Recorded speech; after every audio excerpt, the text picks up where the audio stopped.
Петочен пазарен ден пред 8 март и прв за овој месец. Граѓаните ги полнеа торбите најмногу со свежи, што току излезени пролетни производи, како марулат и младиот кромит, но и лукот кој што граѓаните го купуваа како што велат за високиот крвен притисок. Цените овој петок исти како и претходниот. Единствено покачување имаше повторно на зелката. Не не е скапо. Иначе се нема, тие што немат пари не ја. Иначе нема. Да шо е, кромит, лук, јабука, još je nešto ќе земам и така. Цвеќенци ќе се земете ли? Цвеќенци жена ми 8 март. За мат? Ама и роден ден е утре. Нека ја среќа. И ќе купам нешто што да правам. Дам него пари. Па да, 8 март е па нели. Има повеќе жени, ама на мене ми една таа. Тај знаеш што вика, кога сам се родил со лико на жена ми сам се родил. Ама вики кога ќе умр со лико на жена ми, значи тоа е маш. А не тие што трчат по видат сукнички трчат по неј.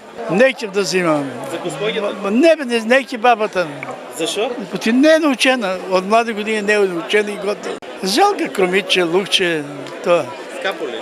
Па, не е скапо. Скап е секој петок. Што купите ви? Салатичка 50 дара, купило 40, тоа и раз ќе земам нешто друго и ќе си бегам. Цвеќенце? А? Земете ли? Не, цвеќенце, не. Зашо? Па за утре 8 март. Абе како, не ми треба. Ја бабата дома не ја био. Капи. Само орице, ориз за мене е А стидно. бака цвеќенце? А, нема. Нешто јабучки, компири тие работи.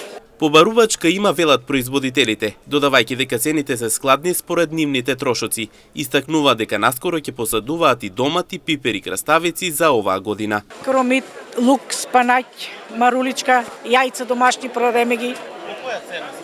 По 30 денари. Лукчето и кромитчето. Марулата 40, спанаќ 60-70, тоа таа цена. Дома ли се производите? Да, дома.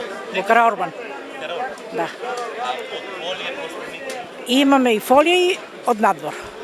А летно време садите ли? Садеме пипер, патлиџан, краставици, се. Почна ли се идвате еве за патлиџан, пипер? Почнаме, мислам сега расадо е. За 10 на 15 дена ќе садеме у фолијата. Фолијата, а надвор Да. лавчето кога? После мај. После мај. Да, после 1 мај. Ладно е, рано е уште.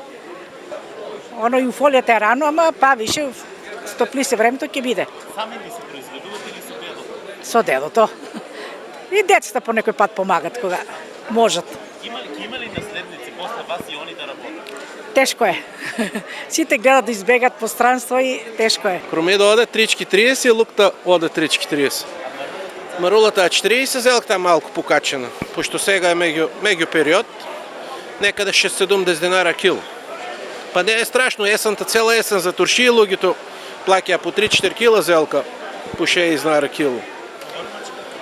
Има, добро е, не е лошо. Па сега се стопли, тоа се јаде. Зелено? Да, зелено се строши.